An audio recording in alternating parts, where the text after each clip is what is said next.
کسی جگہ کوئی حادثہ پیش آ جاتا ہے اور اس میں کچھ افراد شہید ہو جاتے ہیں، اور پھر ان افراد کے ساتھ اظہار تعزیت کی جو خبریں چلائی جاتی ہیں، اس میں آپ نے اکثر دیکھا ہوگا کہ اس طرح سے خبریں ہوتی ہیں کہ فلاں واقعے کے شہداء کے لیے آج پارلیمنٹ میں اظہار افسوس کے لیے 1 منٹ کی خاموشی اختیار کی گئی، یا فلاں مخصوص میٹنگ میں 1 منٹ کی خاموشی اختیار کی گئی۔ اسی طرح بعض افراد وہ جو لوگ شہید ہو جاتے ہیں ان کے لیے موم بتیاں جلاتے ہیں، شمع روشن کرتے ہیں کہ ہم ان کو خراج عقیدت پیش کر رہے ہیں، یا پھر ان کے لواحقین سے اظہار افسوس یا اظہار تعزیت کر رہے ہیں۔ اور پھر یہ موم بتیوں کا سلسلہ اسکولوں میں بچوں کو بھی سکھایا جاتا ہے کہ جب کوئی شخص فوت ہو جائے تو اس طرح سے آپ نے موم بتیاں جلا کے اسے خراج عقیدت پیش کرنا ہے، یا اس کے لواحقین اور وارثین کے ساتھ جو اظہار افسوس کرنا ہے، اظہار تعزیت کرنا ہے۔ حالانکہ اس سے بہتر اور بہترین طریقہ یہ ہے جو ہمیں اسلام نے سکھایا، وہ یہ کہ جب کوئی شخص فوت ہو جائے تو ہم اس کے لیے فاتحہ پڑھیں اور دعائے مغفرت کریں۔ باقی خراج عقیدت یا اس سے محبت کا اظہار آپ بے شک جس طرح سے کرتے رہے، لیکن دعائے مغفرت کی جگہ کوئی دوسرا اس سے بہتر طریقہ نہیں ہو سکتا۔ آپ بے شک وہ 10 موم بتیاں کے بجائے وہ 10 لاکھ موم بتیاں جلائیں، لیکن اگر آپ اس کو ایصال ثواب کریں تو یہ اس کو زیادہ فائدہ پہنچائے گا۔ جیسے کہ حدیث پاک میں نبی پاک صلی اللہ علیہ وسلم نے ارشاد فرمایا کہ جب کوئی شخص اپنے رشتہ دار کے لیے جو اس دنیا سے چلا گیا اس میت کے لیے ایصال ثواب کرتا ہے، کوئی چیز پڑھ کر اس کو اس کا ثواب پہنچاتا ہے، تو وہ ثواب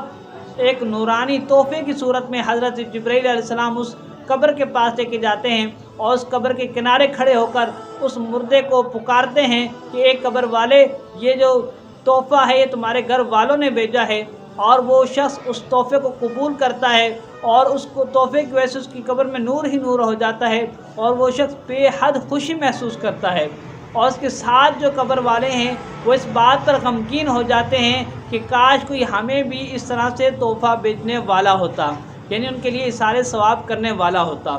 تو اب جب ہم بھی اس دنیا سے چلے جائیں گے تو ہمارے لیے اگر ہم نے بچوں کو موم بتیاں جلانا سکھایا، ہم نے بچوں کو یہ سکھایا کہ جب ہم چلے جائیں گے تو آپ کچھ افراد کو جمع کر کے 1 منٹ کی خاموشی اختیار کرنا، یہ طریقہ کار ہم نے سکھایا، تو پھر وہ فاتحہ کے بجائے اسی پر اکتفا کر لیں گے، اور وہ سمجھیں گے کہ ہم نے اپنے والد اپنی والدہ کے لیے جو کام کیا ہے 1 منٹ کی خاموشی اختیار کرنے کا، یا پھر ہم نے وہ 10,000 موم بتیاں جلانے کا جو کام کیا ہے، یہ بہت بڑا ان کو ہم نے کارنامہ سر انجام دیا ہے، اور اس سے میرے والد والدہ بہت خوش ہوئے ہوں گے۔ حالانکہ اس سے بہتر وہی طریقہ ہے جو میں نے آپ کو بیان کیا کہ شریعت اسلامی ہمیں سکھاتی ہے کہ جب کوئی شخص تمہارے دنیا سے چلا جائے تو خود تو نیکی نہیں کر سکتا، تم کوئی نیکی کر کے اس کا ثواب اسے پہنچا دو۔ اس لیے اگر ہمارا کوئی رشتہ دار اس دنیا سے چلا گیا ہے تو ہم اس کے لیے رونے اور اس پر دکھ کرنے کے بجائے اس کے لیے کوئی نیکی کا اہتمام کریں، فاتحہ اور قرآن خوانی کریں، اور وہ محفل و درس قرآن کر کے پھر اس کا ثواب وہ ہم ان کو پہنچائیں، یا پھر صدقہ اور صدقہ کر کے غریبوں کی مدد کر کے اس کا ثواب اپنے وارثین کو، اپنے وہ مرحومین کو پہنچا سکتے ہیں۔ یہی بہتر اور بہترین طریقہ ہے۔ باقی موم بتیاں جلانا اور پھر 1 منٹ کی خاموشی اختیار کرنا، یہ اس طریقے کا نعم البدل نہیں ہو سکتا، یہ ہمارا طریقہ ہے ہی نہیں۔